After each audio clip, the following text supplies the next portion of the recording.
ಹೊಯ್ಯೆ ಪಡಂಕುಡಿಯ ತರವಾಡು ಇದರ ವಾರ್ಷಿಕೋತ್ಸವದ ನೇಮೋತ್ಸವ ನಡೆಯಿತು.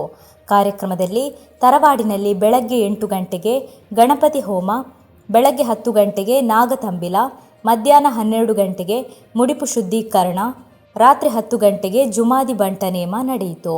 ಬೆಳಗ್ಗೆ 3 ಗಂಟೆಗೆ ಗುಳಿಗಕೋಲ ನಡೆಯಿತು.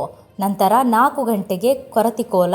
ಕಾರ್ಯಕ್ರಮದಲ್ಲಿ ತರವಾಡಿನ ಗುರಿಕಾರರು, ಅಧ್ಯಕ್ಷರು, ಸದಸ್ಯರು, ಕಾರ್ಯಕಾರಿ ಸಮಿತಿ ಸದಸ್ಯರು, ಇನ್ನೂ ಹಲವಾರು ಬಂಧುಗಳು ಭಾಗವಹಿಸಿದರು. ಬೆಳಗ್ಗೆ 7 ಗಂಟೆಗೆ ಕಾರ್ಯಕ್ರಮ ಮುಕ್ತಾಯಗೊಂಡಿತು.